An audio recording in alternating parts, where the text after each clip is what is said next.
Well, welcome to the Everglades Wetlands Research Park. That's our brand for FGCUs involved in here. But we're part of the greater Naples Botanical Garden. We share this building with them, and this is just a great place to work. But when they gave me this auditorium, I said, what am I going to do with this? And it turns out we've launched the Moonlight on the Marsh series, which is always packed here. So I think we're using it well. But well, yeah, welcome. This is a conference about, as you can see on the screen, wetlands mitigating harmful algal blooms. Now people say, well, Bill, you're going to study other effects. I said they've had the last 20 years to talk about what they're doing with other processes. This is about wetlands. So this meeting is about wetlands in two different ways. Number one, the sorry state of affair that we have of our world's wetlands, and we want to bring some back. And then secondly, how they can actually, one way to bring them back is to demonstrate again and again and again that they're probably the best water pollution control machines on the planet. So that's what we're going to be emphasizing at this presentation.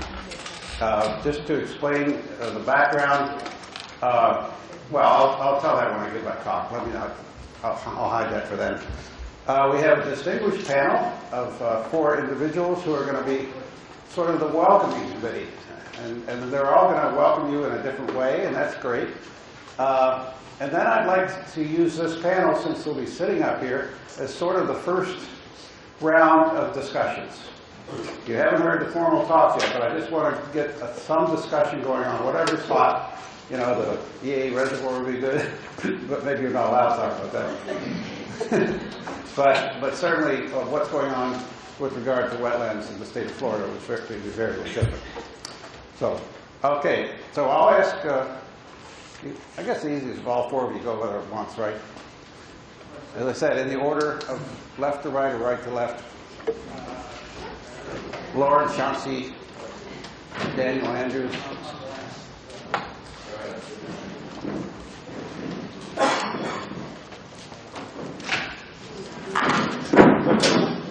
While we're getting set up, I want to call your attention to this little tidbit of 2 tidbits in your program. We're always looking for support, ladies and gentlemen, for the research that we're going to be talking about, for all the activities, for all the graduate students that need funding and so on. I'm not ashamed at all to ask for money. And so we have a pledge card in here. So take it home, think about it. You don't have to do anything with it, but if you would like to help us, we give you I'm sorry we didn't put a stamp on it, but we gave you everything except the stamp. And anything counts. We were just in this, what is it called? The fundraising. Give where you live. Give where you live.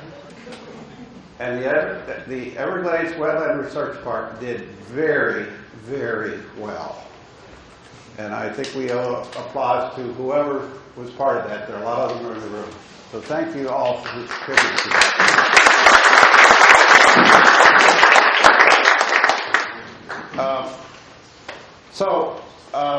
Again, I'm going to lead off with Laura.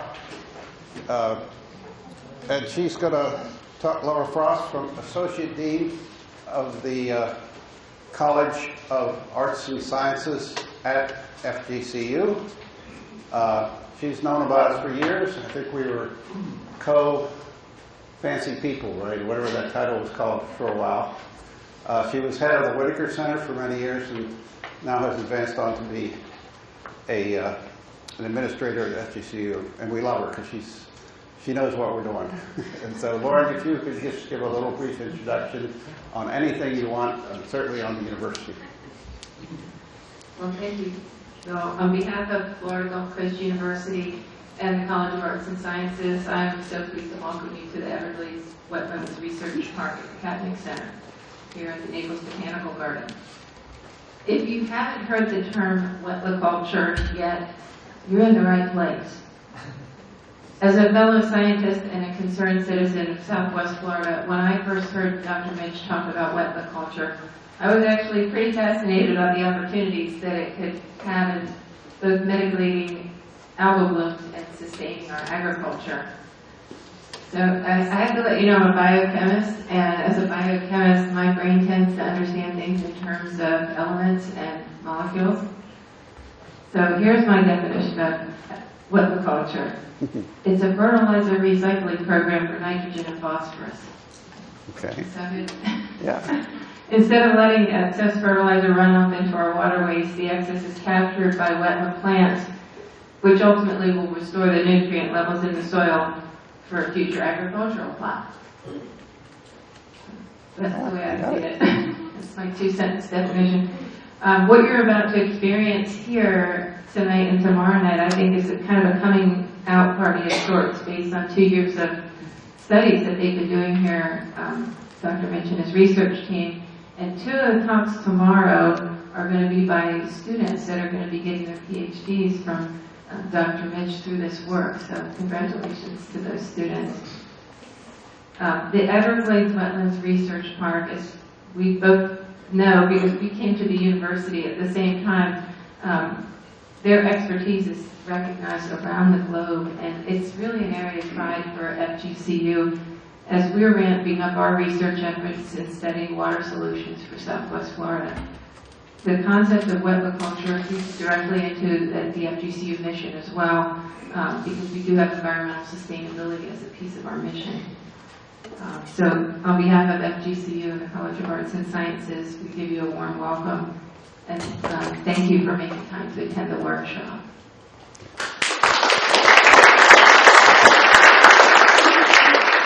Okay, I'll get my CHAUNCEY GOSS from the South Florida Water Management District. He's a hero of ours because of how they remade the South Florida Water Management Governing Board, and God bless you for coming, CHAUNCEY. We're pleased to have you here. Thank you, Dr. Mitch, very much for having me. I had the opportunity to tour this area for a couple hours, and what a neat spot you have to work. I can see why you're here. This is wonderful, and you can see wetlands at work right out your backyard constantly. I had the opportunity to grow up in Southwest Florida, so it's wetlands in Southwest Florida pretty much in my blood, and the work you're doing is really going to help us. And when I say us, I mean the whole community. I mean the South Florida Water Management District, who I happen to be on the governing board of. I'm the chairman. I've been doing this for about a year now. It's probably, many of you know, we had a wholesale change last year with the governing board, and it's been a really interesting year. We've got a governor right now who's working full bore on making sure that we're paying attention to water quality. It's not something we've seen in the state in the past, and it's something that I'm very encouraged that we have seen in the past, we haven't seen in the recent past. And I'm very encouraged because he's been pretty unambiguous about what he wants us to do as a governing board to make sure that we're proceeding to try and clean up some of the water. The governor, I know, came down in 2018. He spent some time with Captain Andrews and some of his friends on the water and saw the devastating impacts that the red tide and the blue-green algae had on our coastal communities and some of our inland communities. You saw the same thing on the East Coast. And we know the wetlands are a huge part of figuring out how we fix the problem. And I know that the South Florida Water Management District has 57,000 acres of wetlands that we've created. And they're phenomenal. We have 6 STAs right now. Some of them work better than others. The STAs being the stormwater treatment areas. But without them, we could not have the water quality going into the Everglades, into the Everglades National Park that we need by federal consent decree. That would not exist without those STAs, and they work really well. As I said, some work better than others, and we've got some wonderful scientists working for the district right now, trying to figure out why some work better than others, and they're probably working with you, and I'm so glad that you're graduating PhD students, and hopefully they can come work for us someday selfishly, so they can help us figure out how we can make these STAs. I'll introduce you to them. You can offer them. Voice state resumes. We're always looking for good people, and that's going to help the Everglades. It's going to help Florida Bay ultimately. But even more locally, we look at I don't know if you're familiar with a little project we've got called Lake Hickory, and that's a small wetland we put in right next to where's it, Belglade. Yeah, it's either Belglade or Moorhaven. I think it's probably closer to Moorhaven. It's right off 27. And it's a small wetland, but it's small in that you can wrap your arms around it. It's not like some of the other STAs where you need a helicopter. This is small where you can drive your car up and actually take a walk around the wetland and look at the birds. And it's phenomenal. It's been going for about a year now. So I'm really excited about that, and that's going to help clean up some of the water coming out of the agricultural areas before they go to the Coxsahachie River. As I said, we've got our STAs 1 through 6. We're also working on the STA for the reservoir, and that we're hoping to have permits for in the next couple of months from the Corps of Engineers. We're ready to go. We're ready to build that STA, and we're looking forward to getting that up and running. It'll probably be up and running it will be up and running before the reservoir. And we probably also look to you for help in trying to figure out what we're going to do with the C43 reservoir, where we're looking for a water cleaning component to that, and we're basically out for asking for help from the scientific community, from the engineering community, to figure out what we can do best to clean the water up as it comes out of that C43 reservoir. And we're looking at cleaning water before it goes in, cleaning water while it's in, cleaning water after it comes out. So I'm certain will be a wetland component. But as most of you know, we did not have the land, and the C43 reservoir was before we first. And the governor last year said, let's go ahead and do the water cleaning component. So we're going maybe a little bit backwards, but we're going to do it. And as a result of that, we're looking and we're open, and hopefully have some decisions and some good things to look at by next September. So I'm excited about what we're doing with the district. I'm excited about the work you're doing here and the confluence of those two events as we sort of bring wetlands and celebrate the wetlands and what they can do for us. Because when I look around, I see how many people are moving to the coasts. It's having a huge impact on our environment, and likewise, our environment is having a huge impact on those people who live on the coast. And without wetlands, neither is going to go well. So, give it over to Danny. Okay. Okay, thank you, Karen. Okay, Captain. He's a former FGCU student, by the way, I heard. Is that right? For a short time, yeah, I didn't make it far as I should have. And I told him if he wants to get life credit for all the credit you need to graduate from FGCU, just come around and hang around with us for a couple of years. Someday he'll take me up on that. No, Daniel Andrews is co-founded the Captains for Clean Water. I think that was in 2016. And just when we started to see this real life algal blooms that were just unbelievable, it was affecting his business. He was a captain, and a lot of the captains were very angry with that belching that came out of the Lake Okeechobee. And I just followed him since then, and oh my God, the captains are just the spearhead down here of any organization we have, any NGO, just to doggedly pursue clean water. So, Captain, for that, I applaud you, and you have the floor. Thanks, Dr. Mitch. So I'm going to talk briefly about wetlands and growing up here in Southwest Florida, and then I'm going to talk about how I met Dr. Mitch. There was a big wetland behind the house that I grew up in, my parents' house. There were some pine uplands and some wetlands and a couple of native ponds. I used to run around in there barefoot and dip net tadpoles when I was a little kid, and remember doing that, and all of a sudden one day a bunch of bulldozers came in and dump trucks came in, and those wetlands were bulldozed and filled and replaced with perfectly square ponds. A bunch of houses came in there, and weeds started growing, and now they spray chemicals in there to kill everything that could possibly live in there. And I remember being pretty mad as a kid because I used to have a lot of fun running around in the woods there. As I grew older, I started fishing and hunting a lot, and a lot of that happened in or around wetlands. Most of the fishing I did was in the estuary, but all the water that filters in the estuary used to flow through the wetlands. If you look at a map of Florida, you can see how vastly we've changed that over the last 100 years, how much wetland we've drained. But as Chauncey was talking about with the stormwater treatment areas, I've spent a good deal of time on there hunting, and they're incredible to see firsthand. You know, the water flows into them sometimes looking like a chocolate milkshake, and it flows out looking like iced tea. They remove an incredible amount of phosphorus from the water. They settle the sediments. Those plants that are strategically placed in there capture a lot of the phosphorus and some of the nitrogen that flows through there.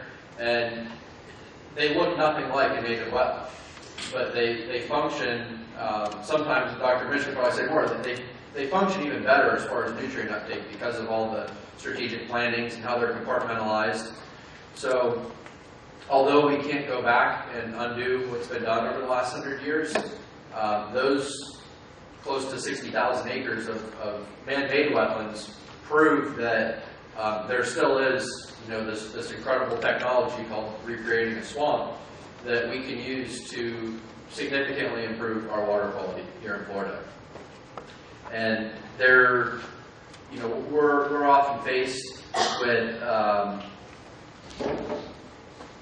kind of with the issue of, you know, pick the project that we want to support, that's going to provide the most benefit to our waters.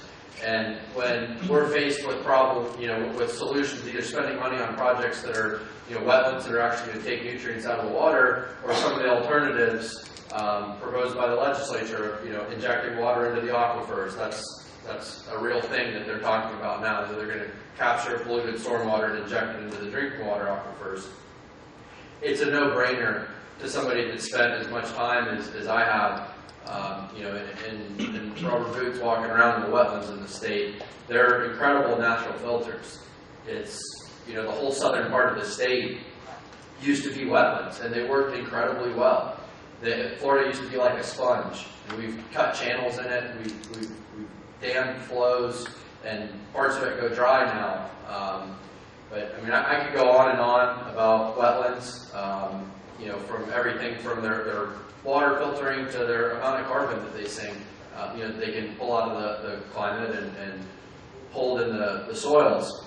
But I'll leave that to the professionals. I'm a FGCU student for about 20 months, and then I decided I wanted to be a fishing guide. So that's kind of my expertise. And I'm 29 years old now. I witnessed these estuaries die. The oyster bars and grass flats that I grew up fishing are now just barren mud. They're lifeless, and it breaks my heart to see that, because I know that if I wouldn't have had those areas to go to, I probably would have found myself in a lot more trouble than I ever did. You know, it was a retreat for me to be able to get out in the woods or get out in the water and not hear the buzz of the highway, or you know, see houses all around. And I attribute, you know, me not being a complete failure to the woods and water that we have here in the state. I met Dr. Mitch 4 years ago, almost to the day. It was spring of 2016. I was a fishing guide. I woke up one morning and it was pouring down rain. We got more and more rain, and within about 3 days, we were getting these massive discharges from Lake Okeechobee. And I used to pick my charter clients up from the boat ramp right at the base of the Sanibel Causeway up in Fort Myers. And I couldn't keep my sardines, the scaled sardines that I caught off the beach, alive at the boat ramp, because it was pure fresh water, and there were water hyacinths that were coming from the river in Lake Okeechobee. It completely devastated everything that was going on. We had oysters start to die, seagrass started to die because the salinity dropped so low. And it was right in the middle of our tourist season. The water smelled rotten. People were mad. It was the first time in my lifetime that we ever had these lake discharges in February, which is going into the busiest part of the year for our tourism industry. And people were really mad. So we had no idea what to do. We started driving down to FGCU, knocking on doors. Dr. Mitch, we got in touch with from some people from the school there, and we met with 6 or 8 of the professors down there that were, they kind of gave us the scientific perspective of what's wrong, why are these problems happening, the history of the Everglades being drained. And we decided that we were going to go to Tallahassee and talk to our policymakers there. And what we were hearing from the scientists was vastly different than what we were hearing from the policymakers. And that was a cause for concern for us. You know, if the people that were trained in this subject were throwing red flags and saying, no, this is not going well, and you go up and listen to the politicians and they're patting themselves on the back for all the great work they've accomplished. And I want to tell you about all this legislation. There is a big void, and we formed Captains for Clean Water to help fill that void, to try to get our policymakers more in line with the scientists and bring science to the forefront. And it's a constant challenge. We're nowhere near where we need to be, but in the last 4 years, we've seen that gap shrink significantly. We are seeing science leading the discussion now. There's always room for improvement, but I think, judging by, it took us 100 years or more to get us in the devastating situation where we're in now, that we witnessed in 2018 specifically with the water crisis we had. But 2018 was a turning point. The business community rallied around this. For the first time, we saw business community working with environmental groups, conservationists, and bringing the science in the fold. And it's up to all of us, every single group, every single individual, to really help turn that around and get to the point where we need to be, where the science is really leading the discussions on this.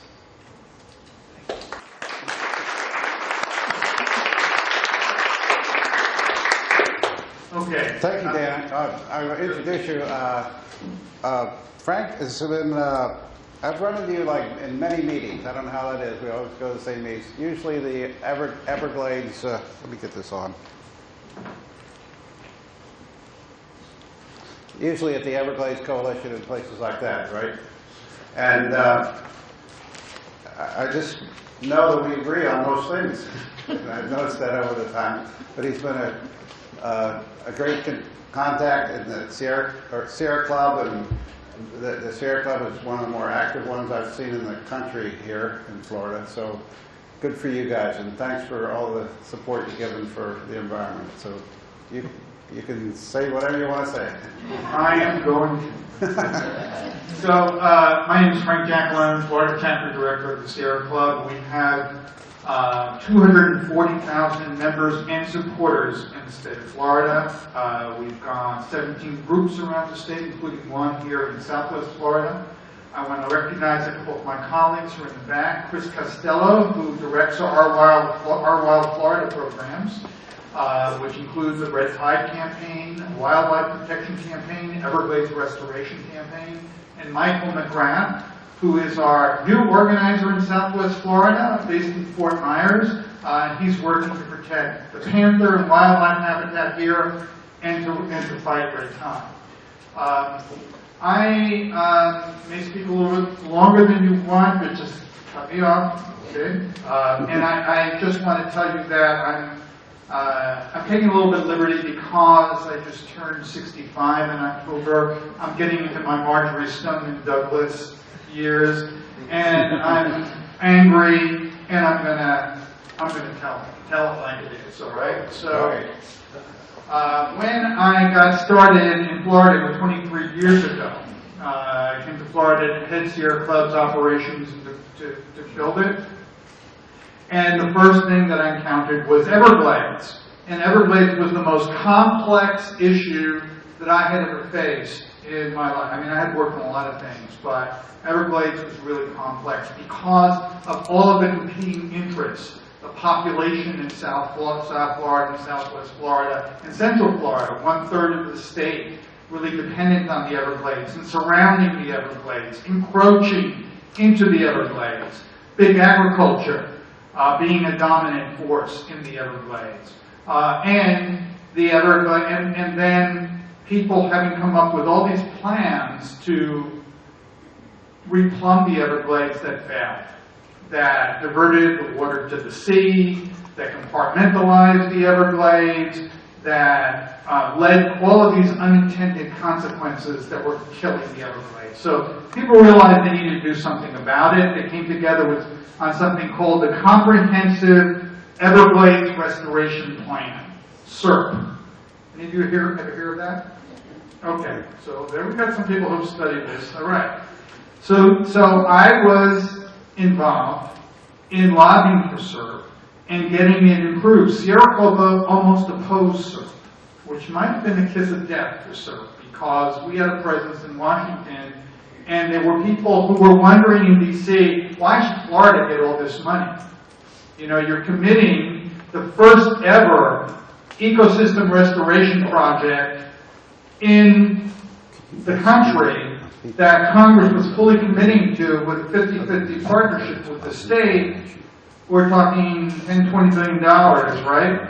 Why should we commit all that money? And any excuse might have derailed it. So what we got was an agreement that the National Academy of Sciences should review the plan and that there should be an adaptive management of the plan as well. So that the original plan really looked like it was a water supply plan rather than Everglades restoration. Adaptive management gives you the ability to continue to push with the help of scientists to improve the plan and to take away the elements that really didn't work that well and weren't intended for ecological restoration. So we basically saw 4 things that were critical for Everglades restoration back then. First, you have to restore the spatial extent of the Everglades, right? So you're really not restoring the Everglades if you're not restoring the extent, at least to some degree. You need to clean up the water that enters the Everglades. Dirty water, the dirty water problem now has become statewide, but then everybody was focused on the phosphorus going into the Everglades. You need to decompartmentalize the Everglades, allowing the water to flow freely again. And you need to rehydrate the Everglades with water that is now being sent to the Atlantic and Gulf Coast. And there's one thing that's common to all of that, those 4 points. What's common to it is that massive wetlands restoration in the Everglades, in the historical Everglades footprint, is the only way to accomplish all 4 of those goals. You have to restore the wetlands to do all of that. All right? If you make the plan about building artificial water supply storage, components, and that's what the plan becomes, you're not restoring the river of grass. You're not restoring the spatial extent of the river, and you're not truly restoring the flow of water from Lake Okeechobee south to Florida Bay and Florida Keys. Now, this is simplified, right? Because you can't fully restore the Everglades, but you can restore a lot of it. So how much, and what's the right mixture? How do you produce the ecological benefits that are needed for wildlife and for plants in the Everglades to be restored? There are 2 factors that we had on our radar that really go beyond those 4 points that I mentioned that now have become pretty big. The first are the exotic invasive species that are taking over the Everglades. Pythons you hear about, of course, but there are all sorts of exotics going into the Everglades, both plant and animals, that threaten the Everglades. Luckily, scientists are on that, and there's unanimity that we need to find the approaches to take care of that. Nobody knows whether we can find the ultimate solution because it all depends on what people are releasing into the environment, right? The second one is climate change. So climate change, in the 23 years that I've been here, is overtaking all of the rest. And if we do not address the causes of climate change and scale that back, we're going to lose the Everglades anyway. We can restore the wetlands. We can do it, we can approach it. But if we do not also address climate change, and I don't mean building higher seawalls, I mean addressing the causes of it, the Everglades will be lost within 100 years, maybe sooner. All right, so with that, we still need to fix the Everglades, and wetlands actually can be part of the solution.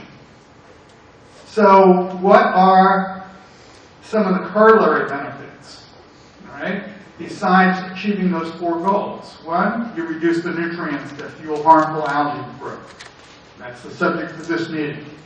Second, you create a large carbon sink, an important contribution to reforestation and ultimately toward climate change mitigation. Also, we avoid the construction of massive artificial water storage projects that not only carry a false promise of Everglades restoration, but they also create a risk of major ecological damage and human harm. Examples: aquifer storage and recovery wells. The original plan envisioned several hundred aquifer storage and recovery wells that the U.S. Geological Society said, if you put that much water into the aquifer, you are going to put so much pressure down there that it will crack the limestone rock that encompasses the aquifer. And it's a threat to the very foundation under the state of Florida. The National Academy of Sciences confirmed that. And as a result, the ASR plan was scaled back. Second example, deep well injection. Deep well injection takes water that ought to be going to the natural system, injects it below the boulder zone, and you don't have access to that water anymore. This is a relatively new concept that I think has been shelved right now, but you can bet it's still somewhere floating out there in the books. And the third, the one that is most controversial here, that some of my panelists might disagree with me on, is the Everglades Agricultural Area Reservoir. But I know Dr. Mitch feels pretty closely on this. DEA reservoir is taking billions of dollars aside to construct a 23-foot high reservoir on a narrow footprint instead of adding more wetlands on top of the existing SDAs that we have. And the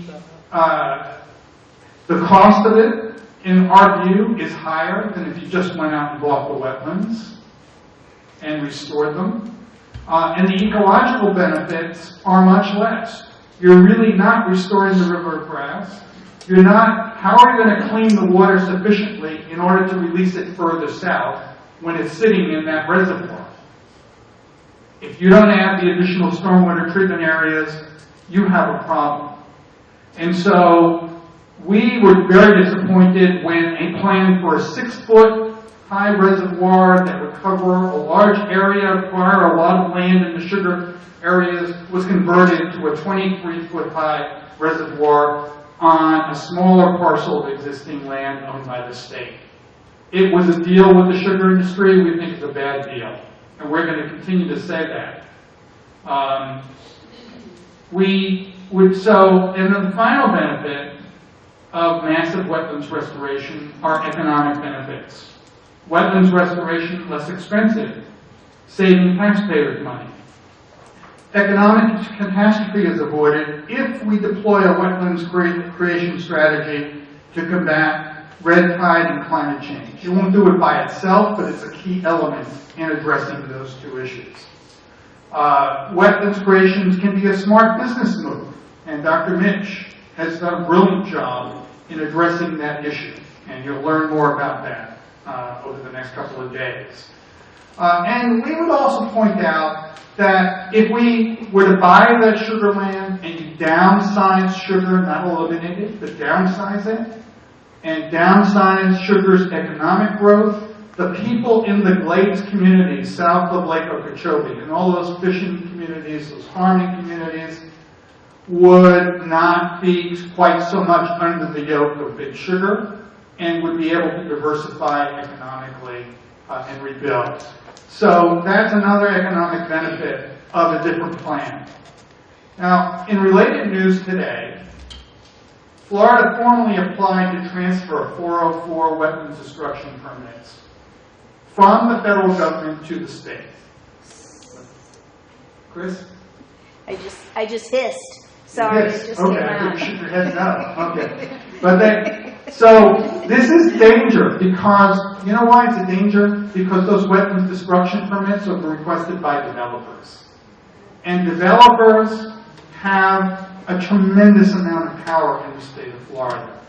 In my view, they have direct access to all decision makers, whether it be the governor, the Florida Department of Environmental Protection, the state legislature, and the compliant state judiciary. And if you doubt that developers have absolute control of Florida government, take a look at some of these examples. They were able to achieve the elimination of the Department of Community Affairs when Rick Scott came in and became governor, which controlled growth management in the state. Replaced it with the Department of Economic Opportunity. The appointments to Florida Wildlife Commission tend to mostly be developers or development interests. Disregard of Amendment 1 that was passed by the voters in 2014 for the past 6 years. And then the lightning-fast approval of massive toll roads last year by the legislature, something the DOT didn't even ask for or want, Department of Transportation, DOT. And then the legislature also virtually eliminated the right of citizens to sue on county development decisions. When you look at it, and there are a lot more examples, developers control the state of Florida. And then when the economy surges, they want more sprawl. They want more development. And they're going to want to destroy those isolated wetlands when they're in the way. They're going to get permission from the state government to do it. That's the news today. You ought to know about it. You ought to join us in fighting back. So how much worse can things get? Pretty bad, actually. We're talking about a combined existential threat to Florida that, if unchecked, will lead to mass extinction of our state's endemic endangered species and make the state unlivable for people. Wetlands restoration is a key component of what Florida must do to divert catastrophe. E.O. Wilson, how many of you know E.O. Wilson? Okay, famous scientist based at Harvard, really just tremendous leader in the scientific community. E.O. Wilson called upon humanity to set aside 50% of the land for nature recently. And as a step toward achieving that goal, the Sierra Club has launched a 30 by 30 campaign with the objective of protecting 30% of all land in the U.S. by 2030. That's pretty ambitious considering I think we're at 19% now. I think we're close to about 19%, so we've got to get to 30 in 10 years. That's going to be a big mission. It will take a lot of work to get there. But in Florida, we need to do our share, and we need to prioritize wetlands. It's not just the forests in the west that need to be preserved.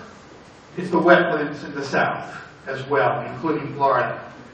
So there is hope if we follow the science and take collective action to get our city council members, our county commissioners, our legislators, our governors, our president, and the courts to adopt the solutions offered by E.O. Wilson, Dr. Mitch, the staff at the Everglades Wetlands Research Center, and the esteemed scientists who are going to be presenting at this workshop. Thank you.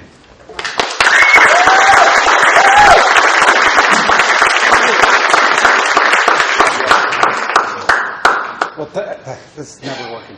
Thank you, Frank. And we have an opportunity now that, especially your fiery speech has enkindled us all, to have a discussion with the audience. So I have this thing that works sometimes. It's green now. Lauren will take it.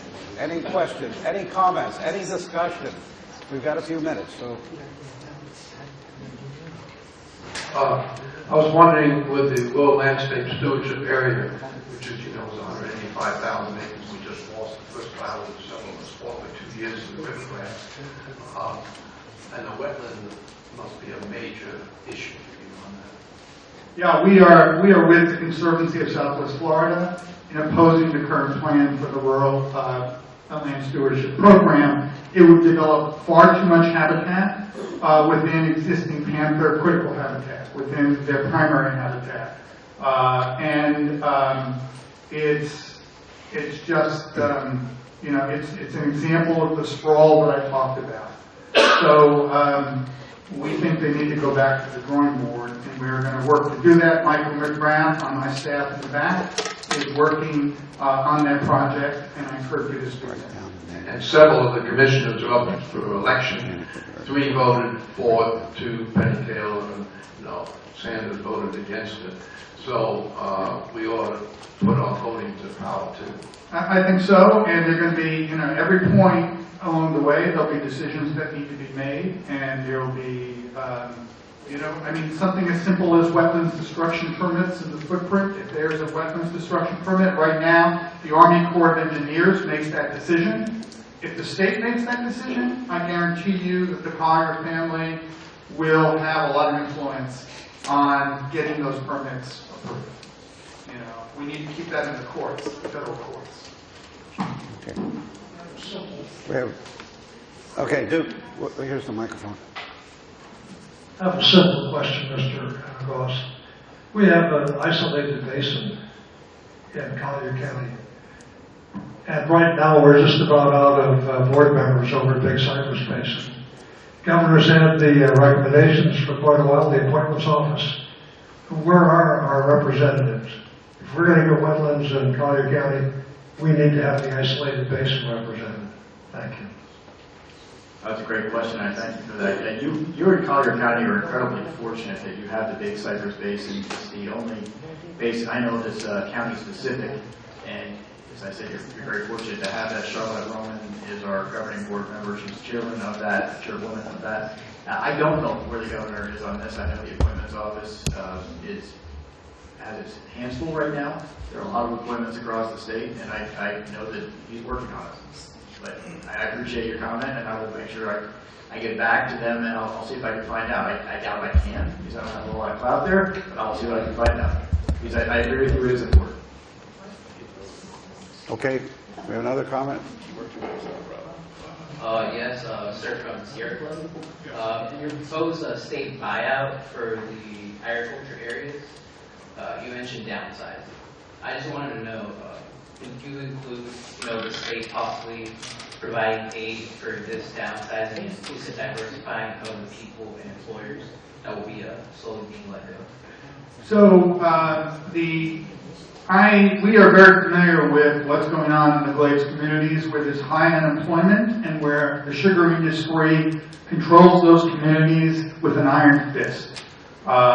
They burn the sugarcane every day for 6 months during the year, and their kids are breathing that smoke and dust and getting asthma from it, and their property is being destroyed. Those communities would be better off. Sugar would downsize, and they were more livable communities where industry could move into providing new jobs than having it just a one industry town in each of those small farming communities. There were some questions way over there from some students.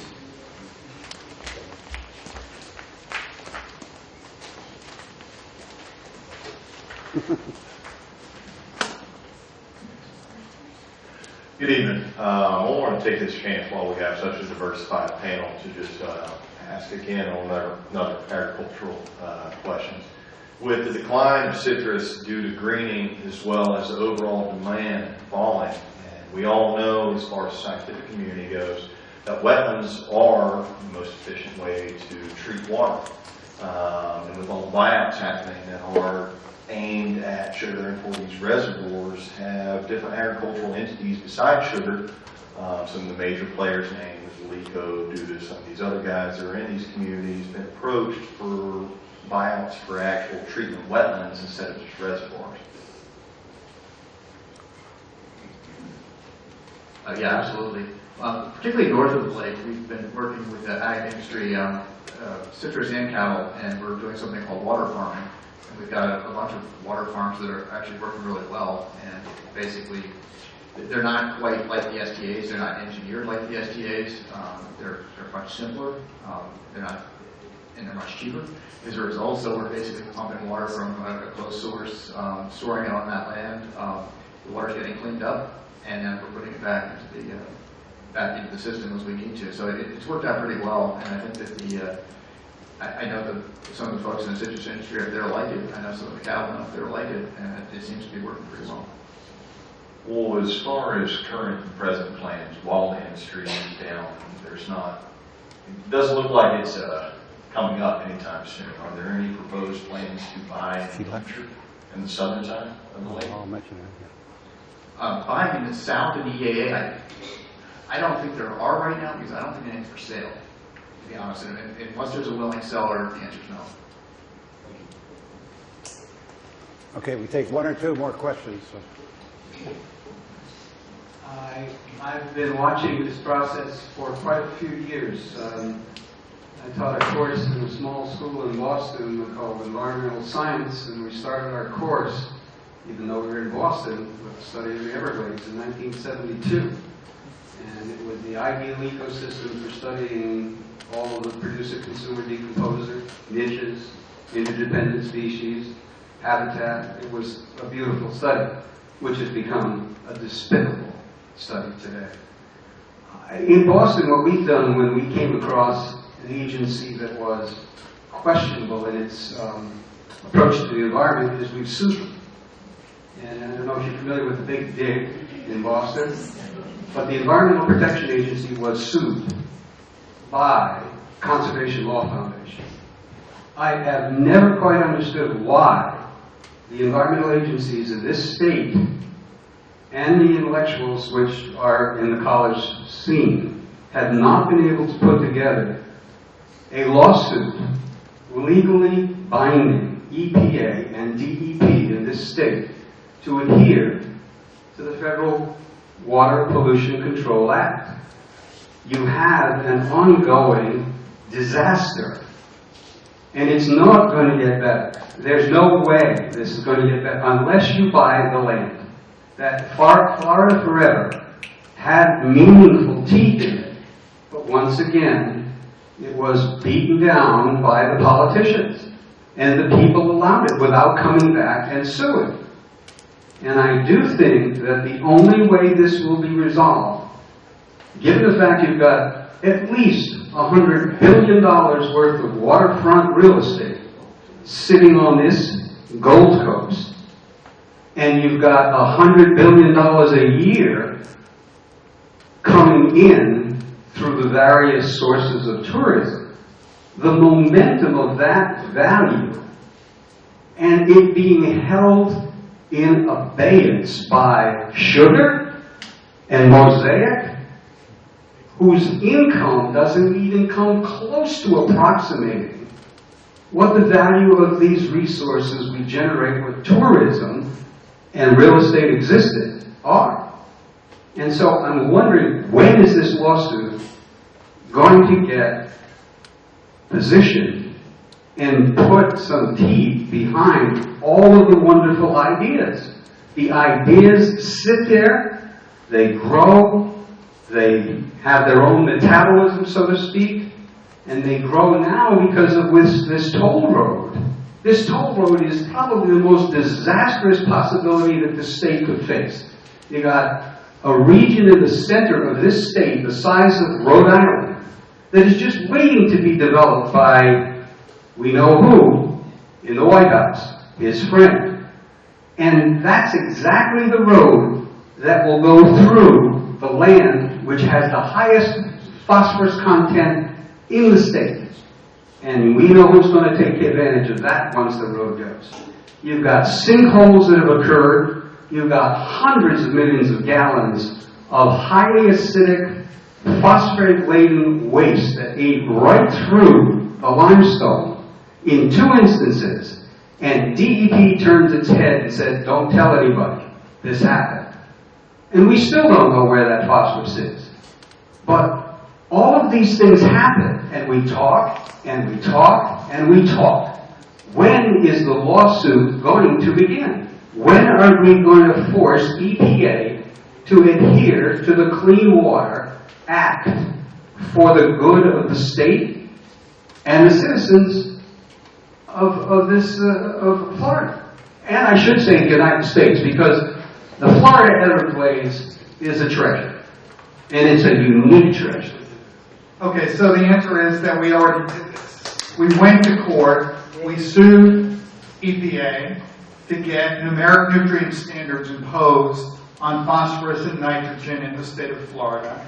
Earth Justice, Sierra Club, several other groups. I think the Conservancy of Southwest Florida was part of that lawsuit as well. And the EPA and the court said, okay, EPA and the Obama administration, they've got a point, you guys, you work it out. We spent 2 years with the Obama administration to get this done, and on the day we thought we were getting it, a change was made. Instead of getting the numbers set and regulated by EPA, they delegated authority to the state of Florida. All right? Because of the pressure they were getting from the other side. You know? And that, so we are wary of Democrats and Republicans, even our friends at times, for making the wrong decisions because of political pressure. And that was a case where it happened. We actually had victory and defeat was snatched from it because of a last-minute decision made by EPA and the White House. Will you revive that? I'll just add a part of my story that I left out. I was a fishing guide, and most of my clients were either businessmen, doctors, or attorneys. So I went through my Rolodex and called every damn attorney that ever had on my boat when we first got involved. And a couple of them ended up on our board of directors for Captains for Clean Water, and pretty much every single one, there was 40 plus that I reached out to, told us the same thing. It's beyond the issue of the courts. There's some fights that can be fought in court, but the advice that the attorneys all gave us was that this is an issue that, in order to make progress, it takes the support of the community, everybody getting together, getting on the same page, and trying as hard as we could to form coalitions and try to apply political pressure wherever we could. So that was my first instinct too when I got involved with this. Who can we sue? Government, private entity, who is it? Because it's costing us money, and that's something that I, as a small business owner, could not insure against. You can't go get an insurance policy that when the water turns green and your fish start dying, there's nobody you can give money to get money back when that happens. So that's why we formed the way we did to try to educate people and apply political pressure wherever we could. Okay, I think, any last questions? We got one more, and then. Well, when people are running for office now, we need you to have a microphone. Sorry. When people are running for office now, and I've only been here 3 years, what do we expect to know that we're going to vote for them according to what's going on in the other place? Let me answer that. I was with his name is Ford O'Connell, and he's running for congressman in District 3. And I'm a Republican, but a very strong conservationist, which is sort of oxymoron. But I asked him two things. One, what's your stand on fracking? And he said, I'm against fracking in Florida. That's all I was concerned about. He didn't say against it in the United States. The second thing, I asked about Big Sugar and the Fagul brothers, and he was against that. So there is one person that you should vote for, Ford O'Connell. And he's running for congressman this summer. He also has a law degree from UVA, so he can help some of that stuff. Okay, I'm going to take a quick stab at this, and I'm going to first say our organization is a 501c3, which means I can't tell you who to vote for or who not to vote for. I believe you are a C4, correct? Okay, so there's certain organizations that can dabble in that and others that can't. For us, we stay out of the electoral process, but what we do is educate people on issues that are facing the state and solutions that exist. So, as a starting point, there's like I said, we're often in positions where multiple solutions exist, limited funding, limited resource. Which one do we want to pick? you'll find some candidates that think, oh, it's a great idea, and some politicians, the number one thing we can do right now is inject polluted water into our aquifers. That's how we can solve our water crisis. It seems asinine to me. I'm just a fishing guide, but you know, to me, it's prioritizing solutions that take a holistic approach, that actually remove nutrients out of the water and that restore ecosystems the best that they can. We also, you know, it's science first. You know, if you're looking at a politician or a candidate and they're not getting into any specifics, just saying, oh, I'm all about water quality, you know, maybe you want to ask more. Maybe you want to get just past them saying, I like water, because it seems like that's what they all do now. And really, you know, making sure that you know, do your research, put your research in on everybody, and make sure that what they're supporting is backed by science, and it's not some slick talking point that they were handed. So I'm going to pass the mic over to Jack here. He can tell you more about how C4s work. All right, so I'm going to answer three things. The first is you're going to get your legislators to say, no, they're not going to fund the toll roads that are being proposed. The second thing is we want them to commit to clean up pollution at its source, all right, to stop pollution at the source. That needs to be how the clean water laws of the state are rewritten. And the third is to redesign the Everglades plan to include far more wetlands. Okay, so those would be the three things that we would ask for. Okay, I think we've got a break now, ma'am, but thank you. This is a dynamic group here, isn't it? Can I say one more thing? One more thing. Okay, sorry. To throw eggs at me on the way out of the room. One other issue that we're looking at in the state of Florida right now, and I've seen this firsthand, fishing in freshwater lakes and you know, from the whole Kissimmee chain of lakes down to Lake Okeechobee. You know, we have a nutrient pollution problem. We have way more phosphorus and nitrogen than we showed in our water bodies. We also have exotic plants, exotic aquatic plants that are growing. Hydrilla, water hyacinth, to name a few. They're growing out of control in some places. And the way they're currently managed by the state is you know, they identify these lakes and go in with herbicides. There's over 15 approved herbicides that they go in and you know, helicopters, airboats go out, spray these. Some of the chemicals have been linked to cancer. It kills the plants rot, and all those nutrients are released in a punch, you know, really quickly as that organic material deteriorates, and it you know, all these nutrients are sequestered further up in the system. Those plants die, they rot, and it's just like this huge burst of nutrients that then flows downstream. It's making our algae blooms worse. It's destroying fish habitat. We've seen some of the bass fishermen, some of my buddies out on Lake Okeechobee, Lake Kissimmee, Lake Toho, where they went in and sprayed, and that rot has happened so quickly from so much of that plant that it's actually dropped the oxygen levels and killed bass and other freshwater species in there. So these are wetlands that are part of some of our bigger water bodies, you know, Lake Kissimmee, Lake Okeechobee, Lake Hatchinahaw, the whole chain of lakes and the rivers. I don't know if those are wetlands by definition, but to me they are. They're marshes, and that's also something that we should really be paying attention to. You know, to me, again, it's a stupid solution to a problem that, you know, as Jack said, we need to stop the nutrients at the source and try to find alternative ways, not dump poison into our water and see what happens. You want to add anything? Okay, well, listen, I think we got to...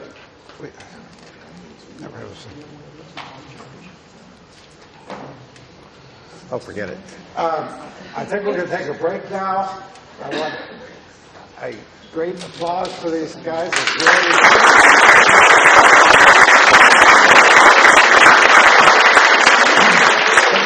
This is where the meeting should start. Very provocative from the beginning. So this is just going to be a lot of fuel for our talks when we give them later. So thank you all very, very much. Really quickly, I want to You saw the logos going past, and I want to call attention to a couple.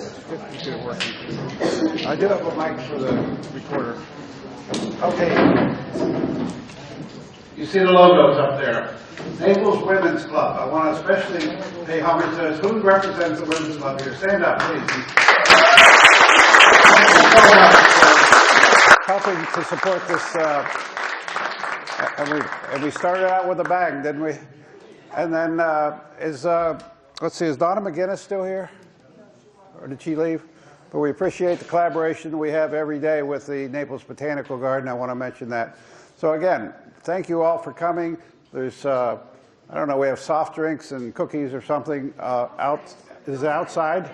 Yeah, so, and we will come back here, start at 7:20.